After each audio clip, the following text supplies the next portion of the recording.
Welcome to the Social Engineer Podcast, the Human Element Series. This is episode 194. Can't even believe I'm saying that number. That's a really high number. I'm Chris Hadnagy, CEO and founder of Social Engineer LLC, the Innocent Lives Foundation, as well as social-engineer.org and the Institute for Social Engineering. And I've been hosting this podcast since 2009, when many of you didn't even know what podcasting was. That's crazy. I feel old now.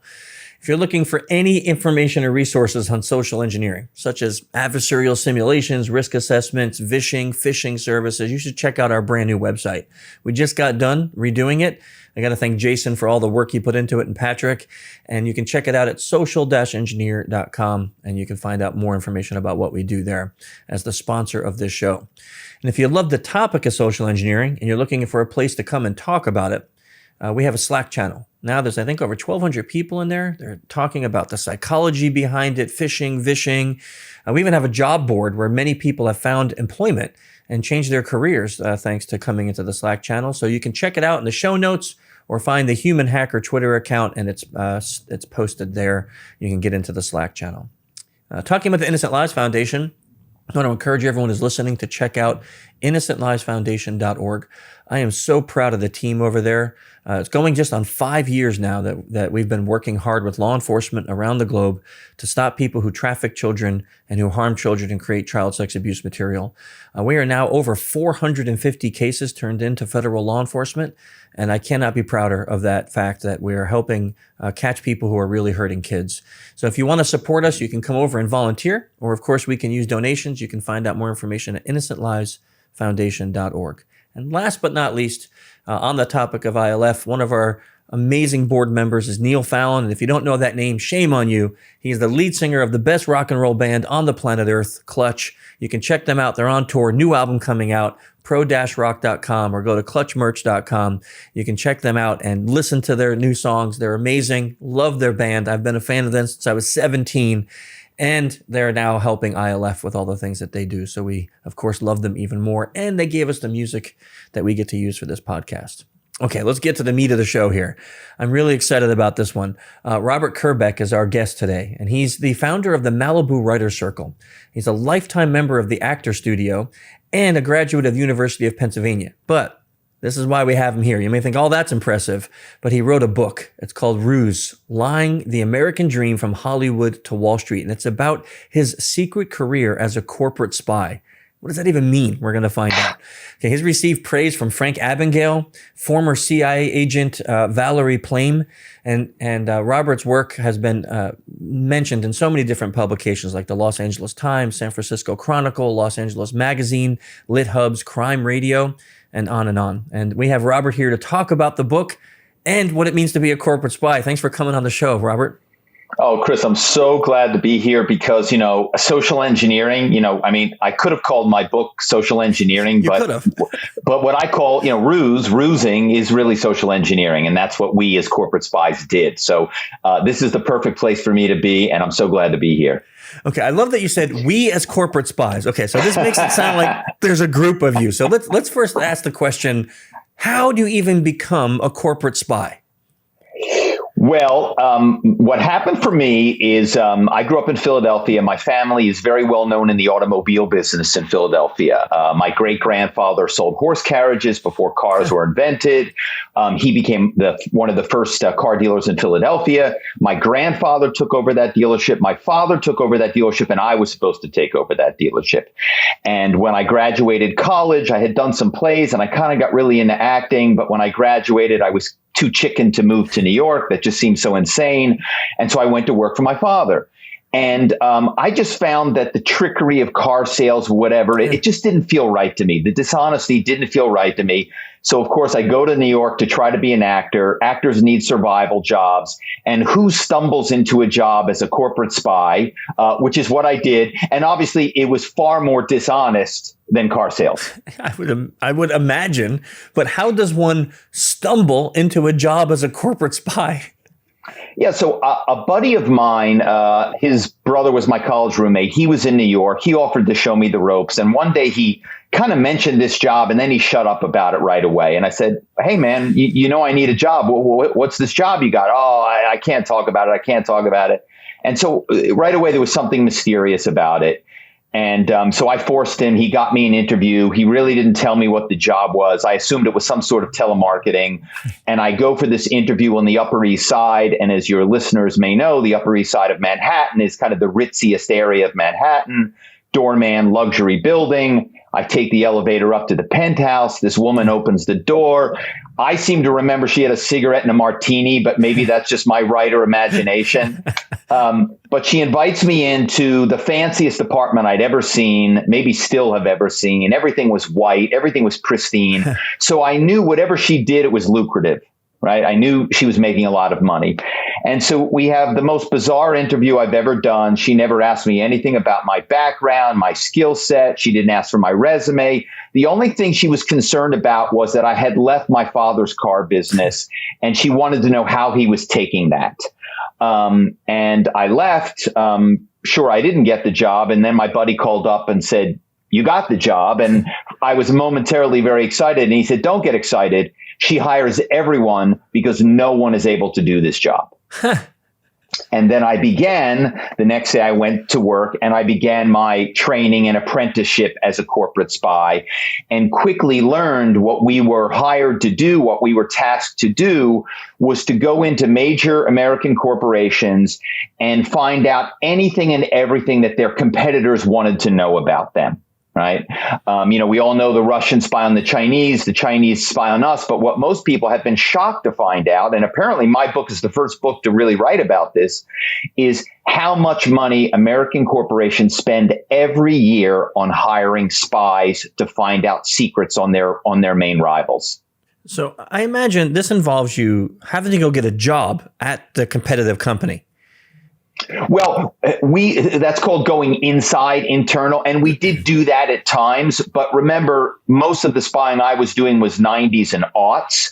And so in the era before LinkedIn, the New York Post wrote a review of the book, and they said that I was LinkedIn before LinkedIn was invented, right? And so back in the day, you could actually call these firms, right? And you would call them, and we being actors, because this woman hired, we were all trying to be actors. So we had the ability to do accents, to create personalities, to create personas, to imitate the voices of executives that we watched on CNBC. And so we would portray ourselves as executives. At least that was my go-to ploy. Everybody had a different ploy that worked better for them. I would be a fellow executive. I was off site. There was an emergency. There was a crisis. We were meeting with the U.S. regulators, and we needed this information, and we needed you to save the day because you're a good corporate teammate and you want me on your side as your friend because I'm a senior executive and this is going to be good for your career, right? And these are all the things I'm sure you tell people not to do. These are all the red flags. These are all the alerts. And I want to tell you something right now. None of them ever stopped me, ever. And so in essence, what you said in the very beginning, that what you do is social engineering. This is exactly what we do. Yeah. So, okay. I have a million questions. Is this legal? I'm sorry. You faded out there for a second, Chris. I couldn't hear it.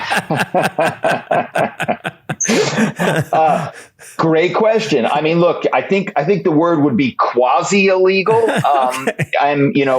When we first started doing this years and years ago, my buddy and I got a little nervous because, we were just doing this to support ourselves as actors.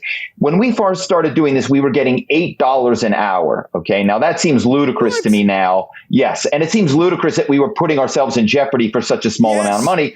But eventually I was making millions of dollars a year doing this job. So millions. You make money for the secrets that you uncover? For everything. Yeah. For all of the intelligence. And I'll go into specifically what that intelligence was. But, so we weren't really doing it for the money. So we were nervous. And so we went and we met with an attorney, and the attorney said, it was in the gray area. And then he paused and said, very dark gray. And so I think that the answer is, yes, it was illegal. And it certainly was unethical. And I'm not proud of the job. I've never been proud of the job, but it is one hell of a crazy story. It is a crazy story. And at one point, at multiple points, we were being hunted by the largest authorities in America. And at one point, we were confused with the most famous hacker in America. And every agency with 3 letters, FBI, CIA, SEC, right? All of them thought that we were this hacker, me and my buddy, because we kind of were a team. We worked together. And they were all coming after us. And at that moment, I thought that I had misjudged completely how serious what we were doing was. And that was pretty scary, because that individual that the authorities were hunting was eventually arrested as a domestic terrorist and went to jail for many, many years. Wow. Yeah. Wow. Are you talking about Kevin? Kevin, yeah. Kevin Mitnick, yes. Yeah, wow, okay. So this is an interesting collision of stories, because I've had Kevin on the show. I know Kevin. Yeah. And the fact that you are, like, they confused you for him. Yes. Because you were doing everything on the phone, in essence. We were doing all the same stuff that Kevin was doing. But, Kevin, theoretically, and in his book, he talks about he was only doing it for, like, the thrill of the chase, to be able to say that, hey, I hacked into Sprint, or I hacked into AT&T, or whatever he was doing, right? But we were doing it for money. So theoretically, if anybody should have gotten in trouble, it should have been us and not Kevin, right? So, I like to tell people I'm the Kevin Mitnick that did not get caught. Okay, so in your book, there's a lot of celebrities who've made appearances in the book. I mean, you got J-Lo, Paul Newman, George Clooney, Madonna, Kevin Spacey, Al Pacino. There's just, the list goes on and on. Are there some favorite celebrity stories from the book that you can tell?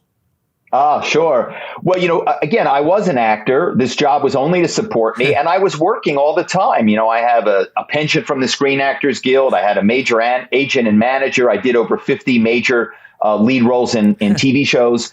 But the craziest story was that at one point, my manager called me and he said, hey, this woman's looking for some guys to be in this exercise video. Do you want to be in this exercise video? The money's pretty good, and they give you new sneakers. And at the time, mine had holes in them. And I said, no. I said, I can't. I'm not a dancer. I'm the worst dancer ever. I can't do the exercise video. And he was like, oh, okay. Well, it's with O.J. Simpson, but if you don't want to do it, I said, whoa, O.J. Simpson. And he said, yeah, it's an exercise video for men. It's not dancing. You're going to do push-ups, pull-ups, probably play pickup basketball, do some crunches. And so I show up to do this workout video with O.J. Simpson and quickly find out that it is a dance video. And we're doing aerobics. And the choreographer wants to fire me. But I'm so bad at dancing that my dancing is making O.J. Simpson look great. And so O.J. Simpson says, no, Rob's making me look good. We got to keep Rob. That's crazy. And I know. And he became like my best friend. He loved me. At one point, he takes me to the side and he says, hey, do you want to see this new pilot I just shot for NBC? It's called Frogmen. I play a knife expert in it. True story. And as you can imagine, so, we work very closely together. And a week later, I'm watching TV when he's in the Bronco on the run on the 405 freeway trying to escape, I guess, to Mexico, running from the authorities because of the double murders that he, in my humble opinion, committed. Yeah. And of course, what was crazy is the exercise video was then introduced into evidence in his trial because he was saying he was too infirm to kill anyone. And then they're showing a video of him and me and everybody doing push-ups. And I'm here to tell you, I'm 6'1". Back then I weighed 190 pounds. I was all muscle. I was a twig next to O.J. Simpson, who was like an oak. Yeah. Right. And then finally, like O.J. never went away from me. Like my whole life, O.J., that experience has followed me. A few years ago, they did a TV series about O.J. with Cuba Gooding playing O.J. They recreated the exercise video for the show, which means an actor got hired to play me and to mimic my bad dancing. Who did they choose? Anybody great? No, nobody great. Nobody great. They could have chose you. Yeah, I was a little long in the tooth by then, but thank you for the vote of confidence, Chris. Oh man, that's a crazy story. Yeah. I mean, your life so far feels like one crazy story after another. Yeah. Well, what do they say? Truth is stranger than fiction. Yeah. And I'm here to tell you that I wrote a true story about lying. right? Everything in the book is true. Everything in the book happened, but it is crazy, which is why, Frank Abagnale read the book and he flipped over it. He wrote me a blurb, which is on the cover. He's been a huge supporter. He's recommended me now. I've done speaking gigs because of Frank Abagnale. And in no small part due to his support, now Hollywood got interested, and now RUSE is in development for a TV series. Congratulations on all of that, by the way. Thank you. So what kind of information do you get as a corporate spy? Like what's so valuable? Yeah, so we always started with the organizational chart. Now, remember, pre-LinkedIn, there was no way to find out anything about anybody, who worked at a firm, who was on a team, who the rock stars were at the firm, right? Who were the guys and gals that were bringing in tons of money, the top salespeople, the top traders, the top bankers, right? So we would do all that. We would build out these org charts, and we would learn that almost all firms have some sort of internal metric to rank their employees. So we would learn what that metric was. So we would learn how these employees were ranked by their own company. Then we would learn their salaries. So then we would learn, oh, wait, this guy is ranked number 2 on this team, but he's a young guy and he's only making this. There's a great person for a rival to steal, because they're going to get a super talented rock star who's in the early stage of their career. And, your listeners, because they're pretty sophisticated, they're going to have a sense of how valuable that was. But just to bring it home, imagine, Steve Jobs, legendary CEO of Apple, he refused to let his designers be listed in the Apple directory because he did not want them poached. Because imagine if you could poach one of the designers of the iPad in the early days, how much money would that have been worth, right? How many billions of dollars would that have been worth, right? And so the type of intelligence that we were gathering, and corporate spies still gather today, because I'm here to tell you, LinkedIn has about 60% of people on LinkedIn, 60% accurate. You're still maybe, on a good day, 70%. But for the most part, LinkedIn is still missing a third of individuals or a third of accurate information. And the people that were hiring me, they don't want 60%. They don't want 70%. They don't want 80%. They don't want 90%. They want 99.9% of the information exactly correct as it is that day. So how would you go about I'm still trying to just put the dots together, because now it seems easy with the internet, with LinkedIn, you could go to Rocket Mail or whatever, and you just pay $25 and all of a sudden you're getting an org chart on companies that's been developed through corporate research. But you're doing this before those days existed. Correct. How? But I'm telling you, even today, that information that you're getting from wherever, you'd be lucky if it's 50% accurate, 60% accurate, and when you're working with the biggest corporations in America, and I'm telling you that the biggest corporations in America, like I said, are hiring spies every day. They want it all. They want to know everything. And then once you've built that org chart, right, then they want this layering, I call basically the org chart on steroids, where you begin to put in things like, what is the firm doing? Where are they spending money? Are they expanding? Are they increasing their headcount? Are they decreasing their headcount? What products are in the pipeline? What are they looking to develop? What are their all of this other stuff, right? Which is not anywhere, right? But you need the org chart, because the org chart enables the social engineer, the ruser, to seem so knowledgeable, right? Because I'm able to say, hey, Chris, you're saying, well, hey, whatever name I'm giving you, hey, well, how do I know you're really who? Well, I know, you run a team of 7 people, which includes Pete, Tom, Sarah, and Neil. And by the way, Neil and I went to college together, because I've looked up Neil on LinkedIn and I see where he went to college. You say, well, where did he go to college? Well, I know I went to BYU. Oh, well, you see all of this information that now I've answered every question you have, and by the way, I've contacted you on your cell phone. So you're like, wow, this guy's got my cell phone. He knows everything about me. Well, he must be somebody from the Denver office that I haven't met. He must be the executive vice president in Los Angeles that I've heard so much about, but I was on one conference call with, but I don't know him. You know what I mean? Yeah. So we would try to pick people that you would know of, but not know personally. Yeah, that makes a lot of sense. That makes a lot of sense. And I could see how that would be. Scary sense. It is. It is scary sense. And I could see how valuable that would be. Like, thinking about that from my competitors, if I understood those details, you would know what chess move to play next in order to win the game. Yeah. It's like knowing what your opponent's thinking about the next move they're going to make before they make it. Correct. And, I did an event with former CIA agent Valerie Plame, and I was talking about how much research we would do before each phone call. And she said, well, it was the same thing for the CIA. Like, before they put an operative in the field, that operative does an insane amount of research, understanding anything and everything about the culture, the world they're going into, and it was the same thing for rusing. We would do, we're not just picking up the phone and making some stupid kooky call. We are studying your firm. We're reading the press reports. We're reading the annual reports. We're studying your website. We're studying your locations. We're looking at LinkedIn. We're doing all of this stuff so that we seem, I like to say that my lies sound better than your truth. Oh man, yeah, I understand when the publisher said that you were LinkedIn before LinkedIn was LinkedIn. I mean, that's how we use it now. But you are obviously way more accurate. Yeah, and still today way more accurate because LinkedIn. I mean, it was genius that somebody had the idea of, look, we're going to have people put their information on here now.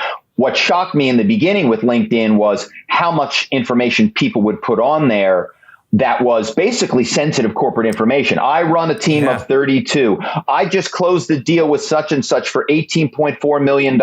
We have 6 offices, but are opening 3 more next week and blah, blah, blah, blah, blah. Like they were basically telling competitors things. Now, of course, corporate security, compliance, HR have gotten wise to, wait a second, young people, you cannot overshare about our corporation on LinkedIn. And here are parameters when you do post on social media about things we don't want you talking about, right? It's interesting to me because so obviously we do very similar things, but for different reasons. Like a company will hire us to see if we can get this kind of information out of their employees. So we're not doing it to their competitors, but I'm thinking about that same ruse you just said, where we'll call a company up and we'll see if we can get this guy to give over information. And we use the LinkedIn. He's on there and he says, I run a team and I do all the SQL databases for this giant bank. So we'll call up as someone from a different department and say, hey, what version of SQL are we using? I need to know this question. That enables us for now the hack that we may institute inside I understand that this is so valuable. Like, this is amazingly valuable. I just can't, doing it for the competition. Like, I know we're not going to get in trouble because I'm calling the company that's asked us to call. Right. You have that whole fear factor. And you're doing it and you don't have the permission. So you get caught. It's like, there's no consequences for me if I get caught. That's right. Yeah. Yeah. And look, by the way, I've written this book now because the statute of limitations has expired on any potential crimes that I've written. I'm here to tell you I'm not rusing today. I haven't been rusing for quite some time. I wouldn't be a very good spy if I wrote a book about spying and continued to spy. I was just thinking about that. You wouldn't be very good. You'd be in prison. That's right. But I am now asked all the time to do the type of work that you just described, where it's basically, hey, can you penetrate my firm? And the answer is, no problem. I mean, I'm asked to find out stuff. I'm asked people to input their credentials into their system and access things using their passwords. All the time I do that. And it is amazing because, as you well know, the weakest part of computer security isn't the firewall, isn't the network, isn't the server, isn't the encryption. It's the human being, right? And so what I do is I hack people. And I'm here to tell you hacking people is pretty easy. And if corporations don't put as much focus on the training of their employees, the training and education of their employees as they do on their system servers, et cetera, they're going to continue to have massive breaches. It's you and I sound like we're brothers from other mothers, right? Because these are the things I say all the time. And the hardest part is convincing corporations that this is truth and not a sales pitch. You know, some reason they look at this and they go, well, of course you're going to say that. This is what you do. You know, and I'm like, you know, but yes, this is what we do. But I'm also, it's like a doctor saying, hey, you should lose some weight so you can live longer. He's not telling you that so you keep giving him money. He's telling you that because it's truth, you know? Right. But I think, you know, I've been finding a lot of corporations are very receptive when you're able to tie it to revenue loss. Right. You're able to directly say, hey, look at this information I got. I've documented who your rock stars are on a particular team that provides some of the greatest revenue for your firm. And I now know who these people are, how much they make, how they're ranked internally. Again, if it's a sales team or a trading team, you know, Wall Street, whatever. And now I'm able to sell this information to your biggest rival. And if they poach some of these people, you know, you're going to lose. Look at how much money you're going to lose. And all of a sudden people start to see. So that's one thing. And the other thing, of course, is ransomware, right? Which is now corporations are, you know, it's not just that they have a breach and they have to send out a letter to consumers. It's that now they have to pay money, right? You know, hard money that they're not going to get back. You know, unless their insurance company is very friendly, you know, they might get back once, but then after that, the insurance company is going to say, you got to batten down your systems because we're not paying an insurance settlement for ransomware again. The loss. I mean, just the loss that occurs because of ransomware, even if the insurance company covers it. I mean, how many companies can afford? I'm a small company, but you shut me down for 3 days. That's catastrophic loss. Right. If I have to tell my clients, hey, I can't service the services you paid me for, I can't do them for the next 2 weeks because we got ransomware. Right. I don't know if I recover from that. That's no, you don't. As a small business, you don't. And and that's one of the things I wonder if we're going to start seeing, not with big corporations, most likely, but with small corporations. And I'm glad you're sitting down when I tell you this one. There are, in my humble opinion, examples of ransomware being supported by rivals to corporations. I believe that because we see it in my work. I see it in nation state all the time, right? In nation states all the time. I mean, countries are using ransomware against other countries as an effective means of just getting the data. They don't even care about the money at times. You know, they just want the data. It makes sense that we would see this in corporate espionage also. Yeah. I mean, think about it. If you could shut your rival down, like you said, for 3 days, cost them a tremendous amount of time and money, ruin their reputation, right? Are the people that work for that firm now going to be much more likely to quit and come work for you? Yes. Are the clients of that firm going to be much more likely to leave that firm and come and bring their business to you? Yes. Right. All because you hired some hackers to breach their system. It's just when my sales guy happens to call that company to say, hey, we want to know if you need new services. I mean, they're going to be more likely to say, yes, let's talk about that because their vendor just got shut down. Yeah. So do corporations admit ever to hiring spies? No. And they almost always, in my experience, personal experience, they're hiring me through an intermediary. They're never hiring me directly so that they have plausible deniability. Though I'm here to tell you, I have sat in the room with people that today are the COOs and CEOs of major corporations, and I presented my stolen data personally to them. Yeah. That has to be hard. But they would say, we had no idea. We never heard of such a thing. We would never, if we had known it was stolen, we never blah blah blah blah blah blah blah. We thought it was just competitive intelligence we paid for, right? Correct. You were just giving us a competitive intelligence report, right? I mean, that's exactly. All. Yeah, as long as you hire through a third party. I didn't know that it was a spy. I thought it was a competitive intelligence firm. Those are legal. Yeah. They're all over the Yeah. internet. Yep. Wow, Yep. man, this. Yeah, I'm really enjoying this because I knew about you because you're one of the pioneers in podcasting and also one of the pioneers with social engineering discussions and knowledge, right? And I knew you knew Kevin and so I was so excited about this because I just knew our worlds have so much in common, right? So this has really been enjoyable. Way more in common than I ever would have thought, right?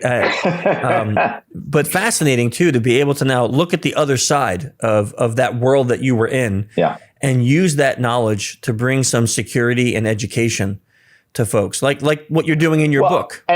What I did in the book and what I'm doing on these podcasts. I just came back from RSA. I spoke twice there, again, thanks to Frank Abagnale, I'm being asked to speak at other conferences to try to help corporations realize. Forget about this problem going away. It's getting worse, right? The ransomware attacks are more serious, more dangerous, more expensive. And so if you don't have somebody like me that was on the offense, right, coming over and showing you how to play defense, you're going to have a big problem. Because if I can get somebody in some far-flung office to put in their credentials into your system and tell me anything I want to know, all the firewall protection in the world is worthless. 100%, right? And we say this all the time to clients. I mean, I told this story before, but we were breaking into a highly secured building, of course, at their request, and we knew that once we got into the building, we had 4 minutes for the alarms before the police got there. So we say, let's see how much we can do in 4 minutes. You can't even make this kind of stuff up. We breach the door, the alarm doesn't go off, but I'm like, maybe it's silent. So we set our clocks and we go running through the building. I turn right around a corner and there's the door to the NOC, the Network Operations Command Center, with a wooden wedge in it and a handwritten sign that says, power went down, alarm system not working. I left this open in case you need to get in. It was for a server guy who was coming later that night. They left the network operations door wedged in case the electricity didn't come back on, so it wasn't locked. Now I'm in the server room without having to pick a lock, without having to breach an alarm, with endless amounts of time because the alarms were shut off. So no cops are coming. We ransacked that place. Right. And it was human, right? It wasn't, the electricity failed, technology failed, but we still would have been locked out if the human either had stayed to guard the door or let it lock, right? But because the human decided to do the bad thing, the whole job went too easy. Now imagine if I don't have any cameras to worry about. I don't have 4 minutes to be concerned about. I don't have to worry about a door being wedged or not. I'm calling the guy sitting in that room and I'm portraying myself as the new hire deputy chief information security officer that he has not met yet. And I'm calling to introduce myself. I've heard great things about you, blah, blah, blah, blah, blah, blah, blah, blah, blah. I'm so excited to be on the team. And oh, by the way, I just have one question for you. La, la, la, la. Oh, great. Oh, wait. And one other thing I need to know. Oh, and one more thing I need to know. Oh, and can you look this up? Right. And it goes on and on and on. I don't even need to be there physically. Wow.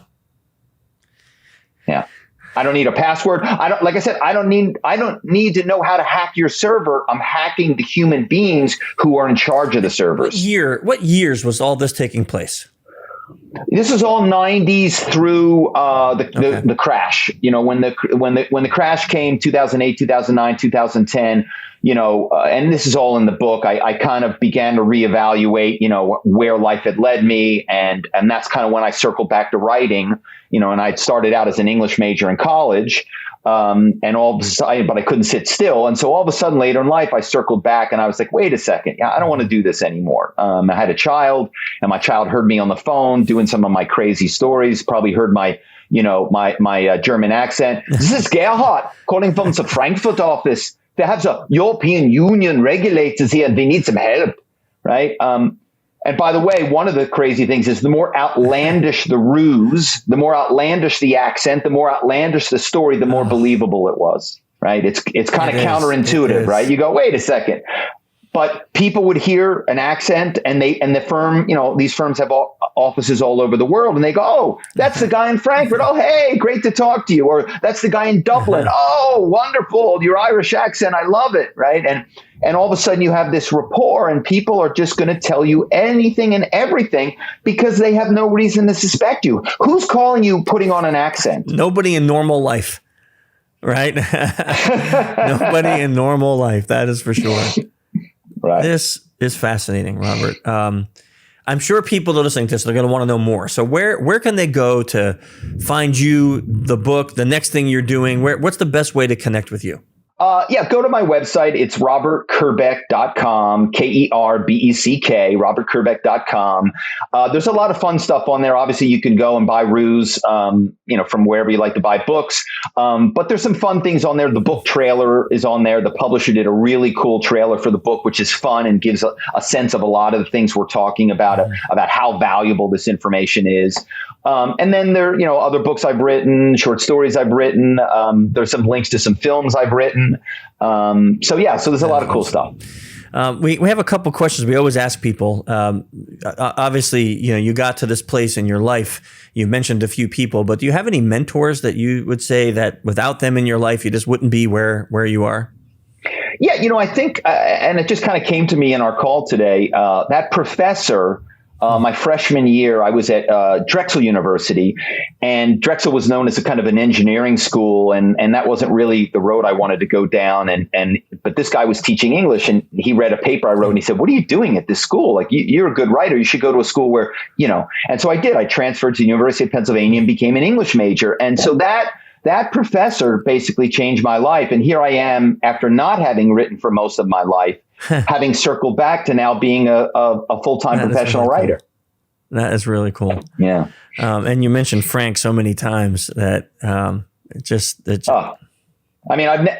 never met the man, and yet he continues to generously support me and promote me. That is just an amazing thing. Of course, we're going to put the link to your website and your book in our show notes. But in addition to your book, are there any books that you've read that doesn't even be on this topic? It could just be a book you read that you're like, man, this is a great book. Everyone should read this. It doesn't matter what it's about. Well, I got to promote my friends that have promoted me. So Frank Abagnale, everybody knows the movie, right? And the movie was very good. But the book, as usual, we always say the book is better than the movie. The Catch Me If You Can book is amazing. And there's scenes in the book that are not in the film that you're like, why did they not put that in the film? So I really recommend that book. And then also, as I said earlier, I did an event with former CIA Spy Valerie Plame, and her book, Fair Game, is phenomenal. When I was with her, I said, "You're the most famous CIA agent ever outed by their own government." And she said, "Robert, I'm the only CIA agent ever outed by their own government." And that really was like, wow, like the only person in American history that was outed. So her book is just a crazy story too. And I recommend that. I haven't read that one. I have to read that. I haven't even heard of that. So that's amazing. That sounds really fascinating. Yeah. I can't thank you enough for this conversation. It was truly wonderful and great and eye-opening, and everything you did and are doing sounds like it's going to be a great thing for society, for security. I thank you for sharing it all and for coming on the show today. Really, I do. Well, if I can ever be of service to you, you need anybody to show you a little offense and how it goes, I'm happy to do it. So everyone is listening, thank you for coming and joining Robert and I today. Please check out his website, robertkerbeck.com. We'll have that in the show notes, so you can check that out, and a link to his book, RUSE, Lying the American Dream from Hollywood to Wall Street. You can take a look at that. And thank you for joining us on the show today. And just join us next month for another amazing guest. We'll talk to you guys soon.